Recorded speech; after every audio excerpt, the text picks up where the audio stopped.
Well, hello, Arish Balcha Isteach Hig Agran Ella to Music at Maddens. Welcome along to the weekly podcast here from the Snug upstairs in Maddens Bar in Belfast, which is the home of traditional music here in the city.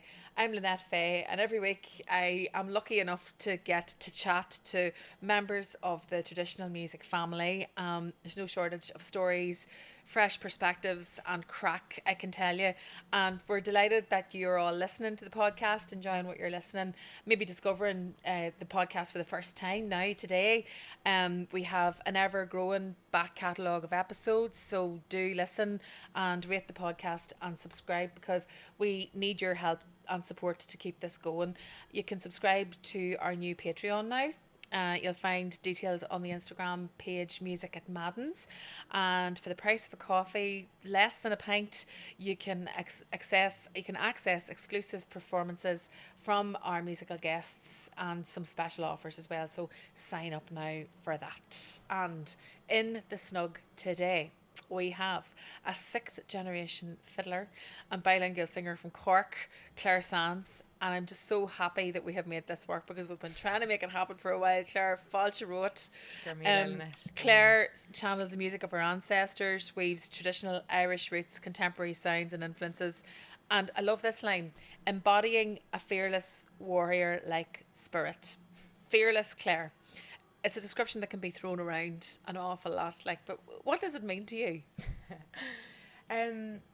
I think it means having no fear is the easy answer, but I think it means being true to yourself and being okay with whatever is thrown at you and trying to do good is what I try to do anyway. Why is it though that being true to yourself takes so much courage? I think in today's world there's just so many influences, there's so many things that we can get lost in and so many things that we can get wrapped up in, including our own egos and including, shopping on the streets or whatever else. But I grew up in a house that music and tradition and nature and all of these things was so important, and those have kept me right, and I think the people around me that I'm sort of drawn to as well. So I think it's important to be true to yourself, and I think that you'll be much happier in this world if you can be. And I think people will believe you as well, and they'll hopefully come along for that journey with you. When you say all of that about being drawn to nature, connected, so deeply connected with nature, with music, and remaining true to yourself, Clare, I have to mention the passing of Manchán Magan now. And I know he was a close friend. I know you worked with him in the past. I watched your videos of your performances there today before I was talking to you. Yeah. I'm so sorry for your loss. Carmela. What did he mean to you? He meant the world, I suppose. It's a rare thing in this life to meet a kindred spirit, and I've met a few of them in my life, and I've known that, and I've held on to it very tightly. And I think with Manchán, for me, he was someone that shared that absolute love of nature and sea and land and music and all of these things that I've known about since I was a child, that this is what I'm here in this life to do, is to share, my passions for nature and Irish culture and everything around the world with anybody who will listen. And I think Manchán absolutely exhumed that as well. And it's funny, the first time we met, I just knew that there was something really, really deep and special there. And I could probably count on 2 hands the amount of time that we did spend together. But those times were so precious and deeply moving to me. And I think you can see from the tributes the last few days, from people that are involved in environmental stuff to people that are involved in food, to language, to music. He had such a massive draw, to all of those things. And people from all walks of life were so drawn to him as well. And I think the thing that I deeply loved about him was he was so selfless. He was so selfless with his time. And I think that's something that we're talking about here, about being true to yourself. And we can get so wrapped up in our careers and in all of these things, but he was always so selfless. And I've so many messages of driving up and down the motorway from him, sharing ideas with me, or there was just so many things that he shared with me just because he could. I think to be selfless is an important thing in this life, and he really embodied that. And I think we're going to have a very special send-off in the morning for him. When I saw the list of musicians, I went, Jesus, if you could take that big group of musicians on tour.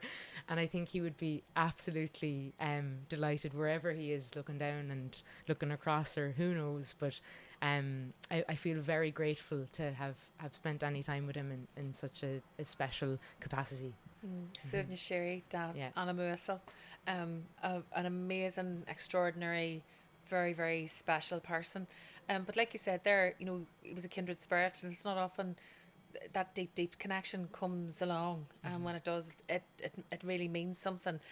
And you also touched there on having a sense of purpose and that being so important to you. Like, when did you become aware of that? You know, was there a moment where you became aware that this is what you were here to do? I think possibly with older age as well, you get more confident or comfortable in it, of course. But I did see the love that my parents had for a Ihe Arniel, you know, and the amount of parties that we had in the house in Cork, and this little cottage in North Cork, and people coming and going, and mad musicians chasing me and my sisters around the house at 2 and 3 in the morning, you know. But I saw how special music was in the life of those people and in my parents' lives as well. And I just went, wow, this is a thing to really pull people together. My parents are from very different backgrounds, and that doesn't matter either. You know, music is such a thing that is so borderless, you know, and I've seen that in travels around the world as well, that you can sit in Cuba or Colombia or Mexico and still Find a common ground. Yeah. And I think, I don't know what else can do that, really. You know, sport can sometimes create divisions and everything else, but music really for me is that universal thing, and I think that's so important and to be cherished. Yeah, the great unifier, isn't it? Because there's so much emotion in it, and emotion never dries up at any stage of life. And then, you know, I think the beauty of being involved in something that's traditional, that is so deeply rooted in tradition, means that it's been given the same emotions to people for hundreds of years, but just taking on new meaning in our lives. You mentioned there your parents and they came from different backgrounds. So your daddy was a fiddler, and your mother was into the blues. Yeah, and also I suppose my dad is from Newry. My mom is from Wexford, and coming from different religious backgrounds also. So, you know, they also weren't allowed to get married and things like this. So, as I said, we definitely grew up in a house that just opened, you know, all arms to everybody from all walks of life. And it's a special thing. I love that. And I didn't know that about your parents at all. Yeah. So that sense of, no, you can't, and then they showed you that, well, actually you can. And that must have been quite empowering growing up in an atmosphere like that. I think so, yeah. And to be sitting in both churches, you know, to be singing in the Protestant church and then going to the Catholic church and doing whatever we did there. I'm not going to churches anymore, but, you know, it definitely, I'd say those things are a deep subconscious thing in my body, you know, and how I sort of go through life as well.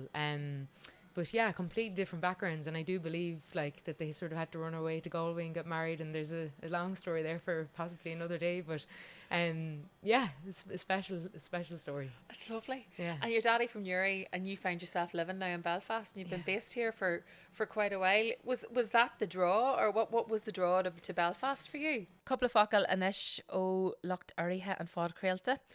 Hatch on the Falls Road are proud sponsors of this week's Music at Maddens.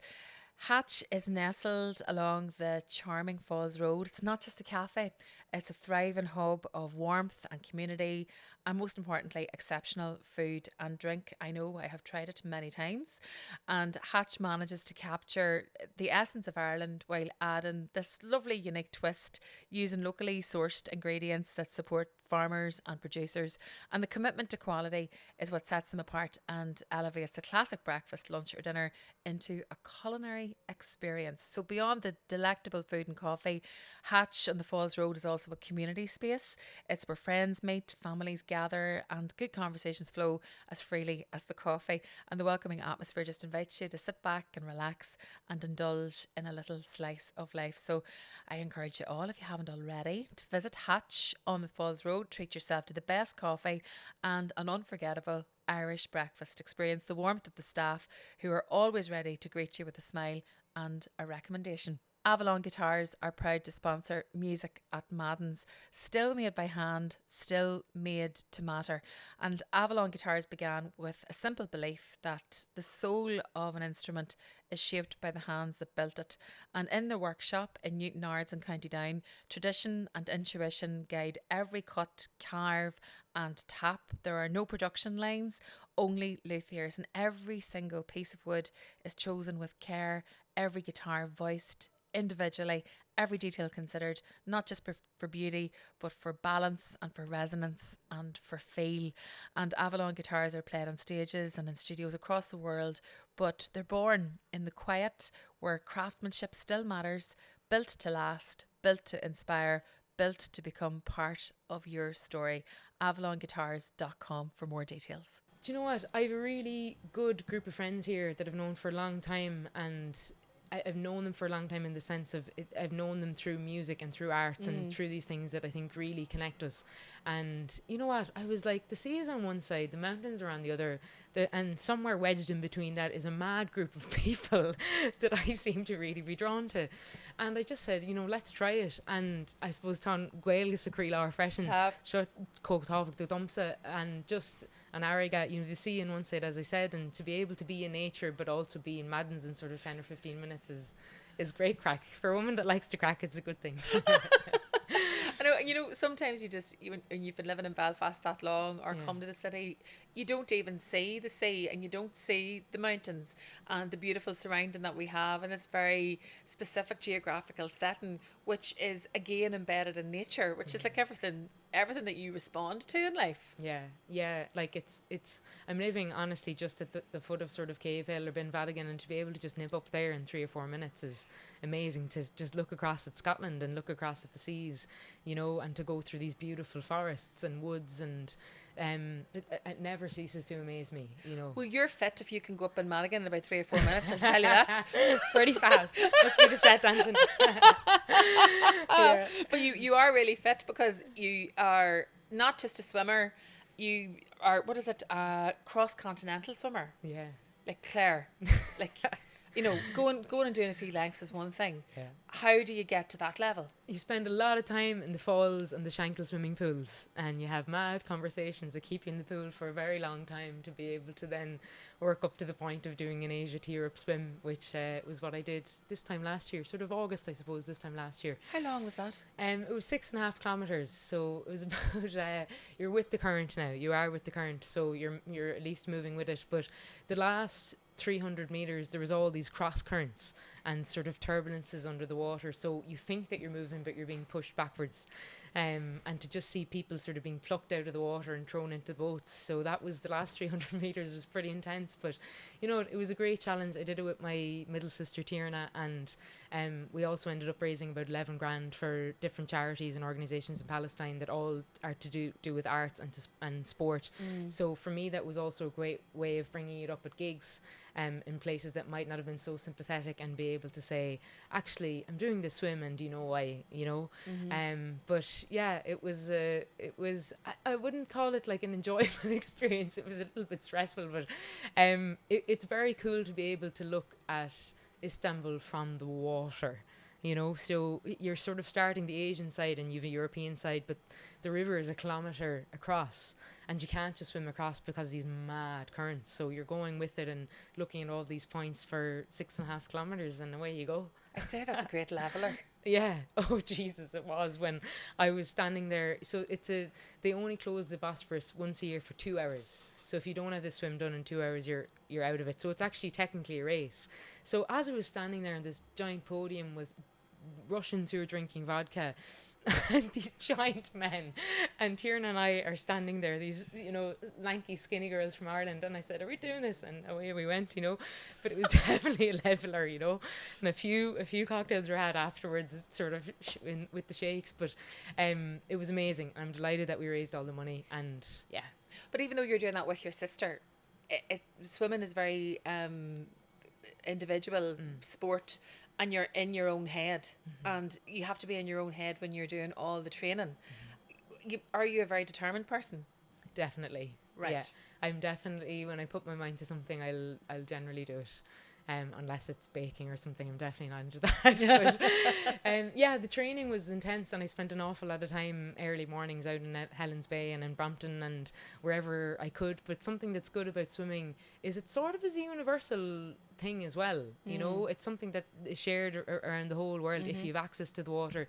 And I think again, people that are into swimming or into the sea generally, it's never about the swim, it's about the cup on tea after the swim, or it's about what light you noticed on the water that morning, or what little flower, the sea pinks, you noticed on your way down to the water. So I think that's but yeah, it's solitary, but so is music in many shapes and forms. You go from doing a tour surrounded by people, and then you go back to your studio and you're there for 3 months straight writing a new album or whatever else. So it's a funny dichotomy. Yeah, because the processes of you being a creator and a creative, you are in your own head, because that's where the ideas have to come from. They have to manifest in there in order for you to then maybe take it out into the world. And then, you know, you've got that, and you're always in nature. Your music seems to be almost spawned and encouraged by nature, like particularly the EP that you worked on, the Tíorgracha agus Fuamracha, the landscapes and soundscapes. It makes so much sense that you would have been inspired by landscape to create the soundscape for these areas and the different areas of Ireland as well. You know, just tell me about the genesis of that idea, Clare. I just think we're so lucky in Ireland to have so many amazing, like Áin Idir Gulta, you know, these remote, beautiful, beautiful places. And I really just wanted to ring up some people that I believe could be kindred spirits or just have this draw to, and to invite them to spend a week in the Munster, Leinster, Ulster and Connacht in a very remote place, and just try to come up with a piece of music together, film it and release it into the world. But whatever happened that in those few days is what happened, and it was just like a postcard or a snapshot in time.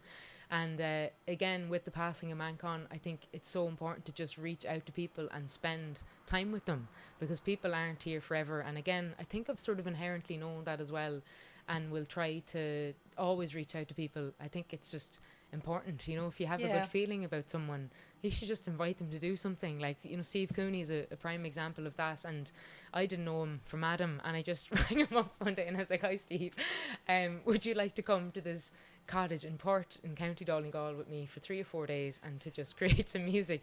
And I said, "There's no electricity in the house, there's no heating, there's no anything really, it's one of these Airbnb eco whatever." And he said, "Yep," and he racked up with a bag of logs and away we went into the night, you know. So I think it's just important to take chances in that regard as well, and that was a very special project. Yeah, and when you mentioned there about rocking up to the house, Steve Kinney, like you're taking a chance on them and they're taking a chance on you. There's a lot of trust there. There is, and it's always worked out, because I don't know, you just know something deep in your heart, I think, with people. I hope, like, you know, I'm sure there'll be a few awful collaborations to come, but generally someone like Steve, you know, it took a few hours of just sort of sussing each other out, but I always start the first day with actually just going for a walk with someone and sharing a meal, because people are people at the end of the day, and it's good to just approach people's humanity without going straight into a work thing, and that creates a sort of solid friendship, I suppose, in a sense, before you get into I don't like that note and you don't like this note type of thing. But with Steve and with anybody that was involved with those projects, it's just been a pleasure and so humbling for me, like, to be sitting with these giants and learning music. Couple of focal inis ó lucht áirithe na seachtain seo Music at Maddens. Some words from our sponsors this week on the podcast, and they say there's music in every pint. Smithix has been brewed in Kilkenny since 1710. It carries centuries of craft, a ruby red ale with notes of caramel, roasted malt, poured smooth and rich, and it's the taste that's been part of Irish sessions for generations, where stories are told and music is made. So whether you're at Maddens or listening from home, raise a glass and let the tradition play on. Smithix is brewed true and shared together, and please drink responsibly, for over 18s only. And then the other thing about it too was that there was that sense of you being really, really connected with the past and with our ancestors, because it was just so many echoes, so many, like, literally in the Carry My Song that you recorded with Susan O'Neill, it's like, you know, you carry my song across the sea, you could feel the ghosts, you could just you created a feeling in these pieces of music. Thank you. Yeah, thanks, Lynette. Yeah, again, I think we've so much to be learned from ancestors and from folklore and mythology, and it's so mad seeing the world today and how these stories nearly predicted some of these things, but also just how when you take things back to basics, maybe we could all just be a wee bit kinder to each other, you know. So I think there's a lot to be learned from the old ways, and like sometimes I do go, was I born in the wrong era altogether? Like sitting here in the orange jumper, I'm like, I do feel that at one point maybe I was out on like Inisheer playing tunes to whoever else and picking potatoes, like I don't know, you know, 200 years ago. But I think it's cool to acknowledge the ways that once were and to bring them forward as well. We've a lot to learn from them. Yeah, but I don't think you were born in the wrong age at all. Do you not think that there's a lot of people like you who have the same idea, who have this I don't know, the attachment to it? You know, we're getting more into understanding where we've come from, to understand ourselves now. Even something simple like tuning into the Celtic Wheel of the Year, you know, can change the way you look at darkness, for example. It can change so many different things in your life, and it enriches you in so many ways. Yeah, there's a shift happening, isn't there? Yeah. You know? So I'm happy to be around, I suppose, for this era while the shift is happening, because definitely playing the fiddle since I was sort of 3 years old, I've been waiting for it. I'm like, let's go, you know. But I'm really excited to feel that shift and this sort of Celtic Irish folk renaissance and revital of Yokan happening again.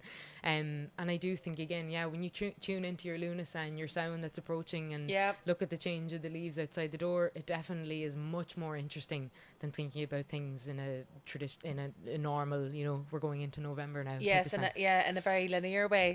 It just enriches the whole thing much more. I think it just gives a depth of meaning just to everything. But when you said there, but you've been waiting on this moment, I suspected then there's been frustration along the way. In certain parts of your life, at certain times in your life, maybe whenever you're a little bit other because you were a little bit different maybe, and maybe there weren't that many people around you maybe in your area who bought into the same things that you did. Yeah, I don't feel that I really had that Irish language sort of community in Cork, say, and I do feel you know, playing sort of trad fusiony stuff, you know, maybe 10 years ago, like I was trying to think of the first time we met, and I was playing like an electric violin rails in it in BBC years ago. Manchán rail, so there was, definitely, I suppose it could lead to frustrations as well when you are a bit of a lone wolf, you know. Lone wolf maybe isn't a black sheep, let's say, but I'm like completely comfortable with that now, you know. And I think it's really important to find your tribe in your community, and I really have that in Belfast. And you know, it's important to just embrace it now and enjoy it, because who knows, again, with the change of the seasons and how life changes, you know, how that will I suppose go forward. But I really have that community now, and it's a very exciting thing what's happening here. And you spoke there about an Gaelic, Stasangol and Gaelic into Tawagtach, and you describe yourself, like your bio, as a bilingual singer, and it always strikes me as going back to that, you know, the macaronic tradition that would have been very strong in Cork, and I suppose that was one of the strongholds of it, wasn't it? Where music was collected and passed down. Did you feel that growing up? Was that ever present in your life, the macaronic tradition? Not particularly. As I said, I think a lot of the tunes that I would have learnt and a lot of my traditional music growing up was from my dad in the house, not necessarily sessions in Cork. And when I do still think of Cork, like the city, as far as I know, doesn't really have like a Culturelin or an Áras Fic Rockton. You know, it doesn't have an Irish sort of cultural centre really, you know, or frequent sort of that you could come into a place like Maddens and actually have your Cora Squelga. So that's an interesting thing, you know, that why that doesn't exist. And here you can throw a stone. Surprising, to be honest with you. Exactly, you know, and it does exist, but it's like, it's similar again to Cúnta and Clare. I know that people have Irish there, but again, when I think of sort of Ennis or West Clare, where the music and the landscape and everything is so important to people, the language isn't really there, you know. It so perhaps that's why I didn't have it in Cork as much, but I definitely went to a singer after school every Wednesday for my clock to Gaeilge, I suppose, and my Rangani Gaeilge, and yeah, he would give me some of the songs. So I had that one person that definitely made me have them today, you know, which is great. Yeah, but now you're adding to the canon yourself, and the way you write songs. Irish is at the heart of it, but you'll throw in English. You know, it's the bilingualism is very, very present, and I suppose it's very representative of the world we live in, where people go in and out of the languages just naturally, and that's what it seems to me, that's naturally how you approach songwriting now. Yeah, again, that was a massive probably influence from Manchán, you know, back years ago, and just reading his books that sort of did that as well. And I think as a songwriter, to have Irish opens up a world of possibilities, because never can one word mean one thing. It's the dark and the light, you know, which is so exciting. And I think just my life in the last few years, between going from the Connemara Gaeltacht to the Belfast to Gaeltacht, and just being surrounded by people that speak like that and everything else, it opens up a world of possibilities. And it doesn't matter if you're singing something like Ní Narca Curla Kayla here or in Mexico, it's rhythm, it's the same thing, and that's so class. You know, and you've always been very fond of international travel. That's been an integral part of who you are. I remember talking to you years ago, and you were telling me about how you cope with January, and how you coped with January was you pack the bags and you just get out, Clare, and you head off to sunnier times for the month. 100%, Lynette. It's a good page to take out any book, just to definitely get a bit of sun and a bit of culture and a bit of language, if other cultures if you can. But yeah, we'll see where the winds blow next January. But I've been fortunate to really be all around the world in Januaries, and just with music in general. And I'm actually heading to Japan for the first time.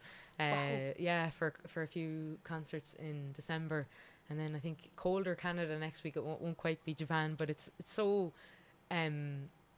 I'm so grateful to have these opportunities and to be able to bring the music that, as I said, I've been playing since I was sort of 3 years old, and the language, and be able to tell people our country is amazing, and you know, this is what we have to offer, and share those stories. So as long as I can keep doing that, I'll be fairly happy, I'd say. Do you find that with I was talking to someone a number of weeks ago, and I was saying, you know, with every Irish speaker, we feel like we have to be advocates and ambassadors for the language. Will it ever come the day where we're just speakers and it's just part of who we are? We don't have to fight for it always. Do you feel that that's your role with the music, with the culture, with all of it? You know, do you take on that ambassador's responsibility in a way? You probably do. Yeah, you probably do. And, you know, going to some of these places, like the gigs we played in Mexico, say, last year and stuff, there's not many Irish artists in a way going out there. So you do feel really, really proud to be going out there. Like, I went out and played a few gigs with my younger sister, and we were so proud to be holding the fiddles that we've been holding in our hands for 15 years, and be able to share that with an audience. And these places are a good challenge as well in terms of learning their language, and not being in a way ignorant of going out and speaking English in a small town in Mexico. So that's a good challenge too, you know. Not sure about the Japanese now, but I'll definitely try my best, you know. But I think you're pushing yourself out of your comfort zone every time you go to and you take on a new country. You're taking on a new culture as well. And I suppose with the deep respect that you have for different countries, you want to sort of give as much as you're taking. Yeah, definitely. And it's good as well, these places, if you can afford to, it's good not to just go do your gig and then come home type of thing. It's really good to actually, like, I asked the people in Japan, for example, I said, yeah, we'll do the gig, but like, where's the Japanese K-Lee band going to be at? I definitely want to have a session with them and, you know, meet actually people on the ground, grassroots, that are actually keeping these things alive. So I definitely always try to get a swim in, or just try and meet local people, and I think it adds a lot more to the experience than just being on the stage and being off it, because it's not what it's all about, really. And I love how you document that on your social media as well, where you see exactly what you're doing. You know, you give us an insight into your world, what you're doing, who you're spending your time with. So I look forward to seeing the video with Japanese K-Lee band, because you will find them. I will find them. I will find them. I've no doubt about it. So traveling the world, Clare, you have been a very vocal advocate and supporter of the people of Palestine, not just in the last 2 years, but way before that as well. And you've been to Palestine. When did Palestine first come into your mind? And I think actually about 2017. Just funnily, I saw a photo of myself at a march in Cork when I was looking through Google Photos yesterday for a few of the things, and I just saw a photo of me at the march. And to be honest, became aware of it through a really good friend of mine, probably my best friend really, Anlo Carolan. His dad set up the Culturelin, and he's Garage just Carolan. and Anla has done just amazing work. He set up a community gym in Palestine around then, and so I suppose we were involved in fundraisers in Cork, and really I learnt a lot about Palestine through his eyes, and really just getting involved in those fundraisers in Cork over the years. And then I went out to the West Bank to his, I suppose it's a gym, but really it's a community centre in the Laji Centre, which is a place, it's basically a cultural centre that has music for kids and games, and Anla's gym is there, and it's an extraordinary place run by really, really hardworking people. And I went out there, and I think 2022 perhaps, and just got an insight, I suppose, a slight insight into life there, and in Hebron and in Bethlehem and Jerusalem and a few other places that we had visited. But really, when I think back to that time, I think of just the massive, beautiful welcome that we got, do you know, and talking about colours and textiles and music, and just sharing a few songs and playing Snakes and Ladders on the roof of the gym at night with the kids and all this. And it was a short but sweet trip, and I definitely look forward to going back. But yeah, I think as artists, it's so important to use your voice, you know, it really is. And I think the tide is turning. I've definitely felt it turning in the last 6 months, compared to people sort of looking at me like I had two heads 2 years ago. But that's fine as well. You know, it takes people a while to come around to these things. And what is the thing that's going to just make us all a wee bit kinder and give the world a better sense of humanity? It probably is, you know, playing a Palestinian folk song at your gig, for example, and just speaking a little bit about, you know, through the lens of a Palestinian person or someone from Gaza or anything else. But that's sort of the way I've approached things the last 2 years, is just to try share some of these musics with people and just invite them into the conversation rather than shouting down the... But you had also, you said earlier in the conversation there about your fundraising, you know, when you were doing the swim, that, you know, your reasons for doing the swim were easier to explain maybe to those who weren't open to listening to what you had to say. So when you say the tide's been turning for the last 6 months, Claire, that's great to see. But for the time before that, though, when you had that voice and you were using your voice in a particular way and people didn't want to hear what you were saying, how does that feel? It can be disappointing to get messages after a gig or to be cancelled from festivals or X, Y, and Z. But at the end of the day, I feel so true to what I know and what I saw. And, you know, at the end of the day, you shouldn't have a festival cancelled or not to be invited back somewhere for sharing a Palestinian folk song at a folk festival, you know. And I spoke to people like Peggy Seeger and these people about it, and they've seen it all, you know. We're just, it's just history repeating itself, and it's just so important to do what you think is right. And I think it's to approach it in a way as well. No one's going to listen if you're shouting or from a stage, or, you know, that's not my style. I'm inviting you in to learn a song here, you know. And I think, you know, folk music is music of the people, and that has been definitely disappointing. But at the end of the day, like, if you know, you know. Yeah. You know? Yeah, no, I get that. But at the end of the day, you're also a person. Yeah. And it's bound to have a personal impact on you as well whenever you're trying to, in your opinion, do the right thing. Do you know? So I suppose do you think there's been a cost for you in having this voice and articulating these thoughts and your beliefs? Yeah, I definitely know that there has been, you know, and I had to definitely turn off comments on Facebook and stuff like this. You know, there was some horrific stuff came through, like, especially when we did that swim, myself and my sister, and even of late being out in Barcelona to see the flotilla off and stuff like that. But at the end of the day, at this point, I'm actually getting a great laugh out of it. Some of these comments and stuff, and we have a few funny messages going through the family WhatsApp with some of these things, but it's probably more so worrying for my parents and stuff like that. But again, at the end of the day, like, it's just important to keep sharing music and keep sharing messages and keep raising up the voices of those who have been silenced. And yeah, sure, imagine if over the years that the Irish people didn't keep raising up their voices and sharing their music in Australia and America and all these places with immigration. And imagine that, you know, I wouldn't be playing any tunes sitting here later tonight. So we just have to Lasser Fós, like Cunnel and Lasser Lasta. We have to keep the flame burning. Keep the flame burning. Yeah. What an anthem you wrote in that song. I tried my best. Oh my gosh, Claire. What's it like to have an audience sing that back to you? Magical. I'm actually singing it tomorrow for Manchán's send-off.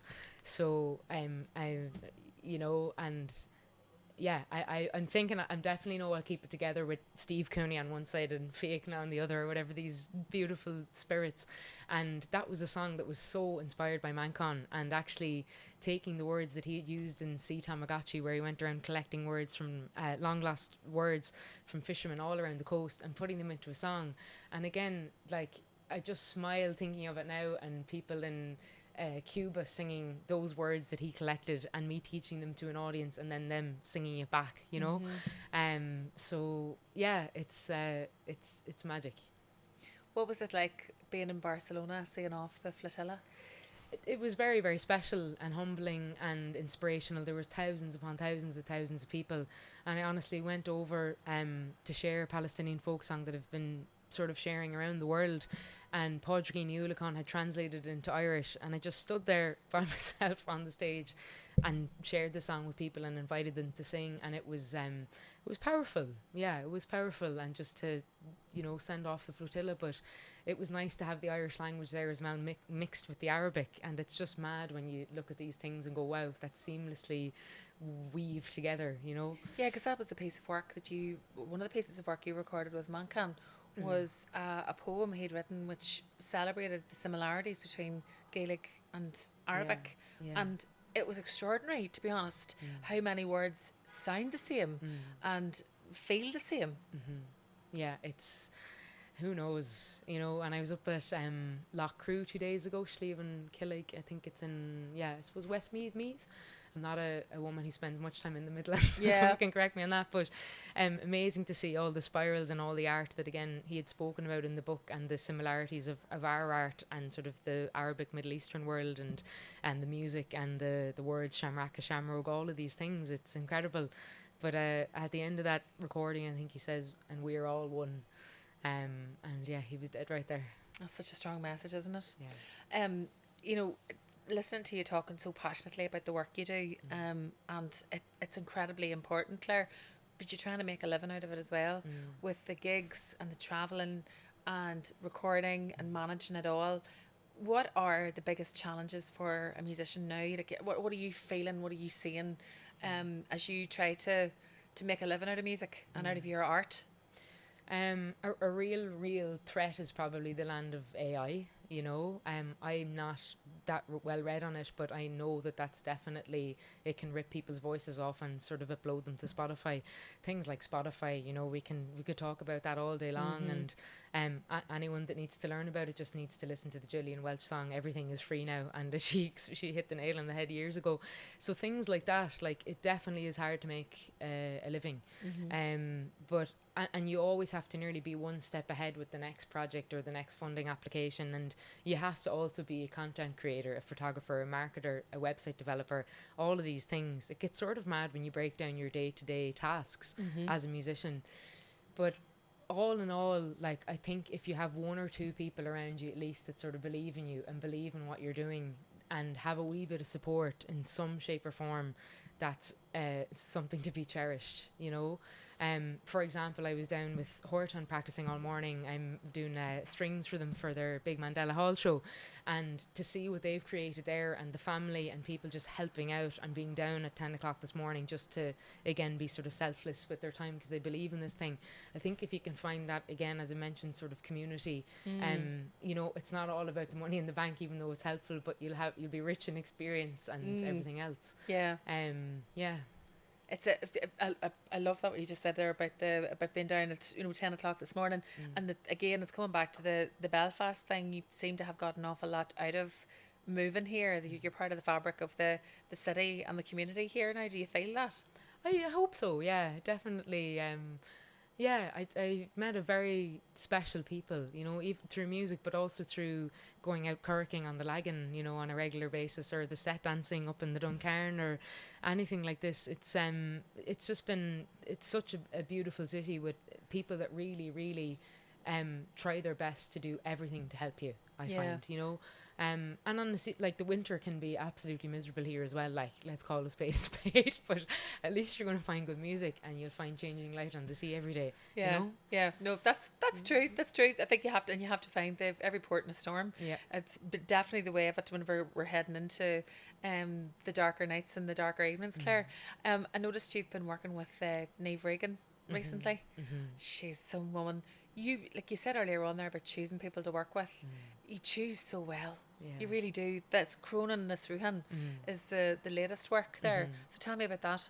Again, that was sort of a follow-up project to Tírdreacha Firm agus Fuamdracha called Gormacha, which sort of means the blues. We weren't necessarily calling it the blues because of the blues music, but rather the change in the blues through each season, you know.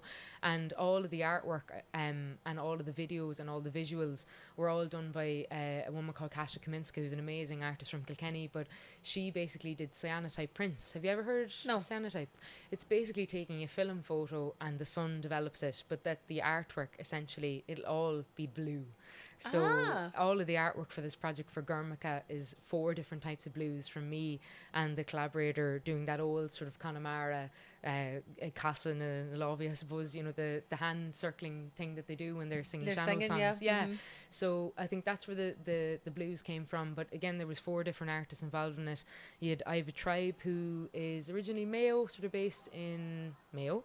Niamh Regan was the sort of Galway collaborator. We worked in Wicklow. You had Brian Finnegan up in Donegal, and then you had, who was the last person? Aisling Irwin down in Kerry. So it was the same sort of concept, but very much dedicated, I suppose, to the environment and having to act in the here and now, and really looking at the folklore and trying to put that into the here and now. And what I mean by that is just really looking out for the environment, and just we have to act or like we're going to be in big trouble. Yeah, and and the Irish language was a big part of that project as well. Massively, yeah. All the songs were macaronic as well, so and lovely to explore that with people like Niamh, who might not necessarily have had Irish, and just but me learned from her as well. Like, she brought a white electric guitar into this log cabin in Wicklow, and away we went, you know. But again, Niamh, she's a beautiful soul, and I just had a really good feeling about her, and just said, look, I'm going up to this cottage in the trees in County Wicklow. Do you want to come up for a few days and let's see what we can come up with? So that's the track, which means the croon or the hum of the stream. Yeah, it's gorgeous. And then the one with Brian Finnegan, if my memory serves me correctly, had something to do with the Northern Lights. Yes, Jalan Day.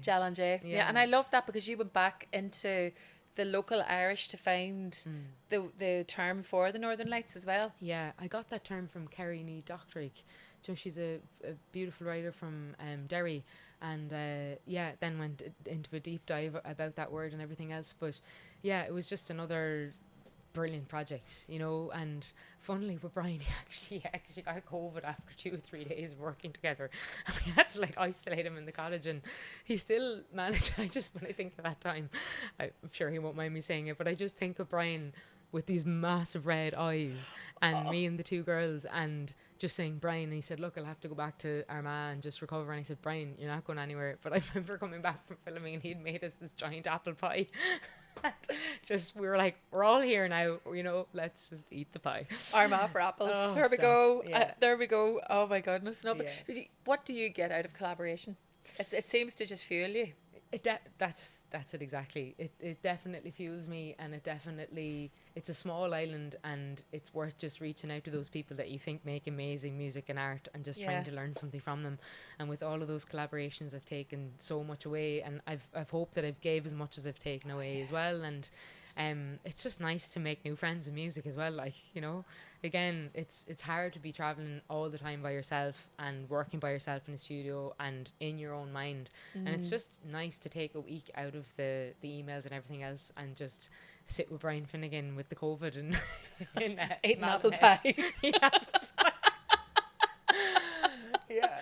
100%. Focusing on the challenge, eh? Yeah, the Northern Lights. That's what it's all about, Yeah. Claire. Yeah. Oh my gosh, well, you bring so much light into our lives with your music. And not even that, it's just with your personality and the person you are as well and your approach to life. You're all about the kindness, you're all about humanity. And we are definitely the richer for it. Yeah. Thank you so much, Claire. Carmilla. Visha Gallant, we're letting you our music at Maddens. And now you're off to play some tunes. Oh, 100%. Gurmila Maigat. Carmilla.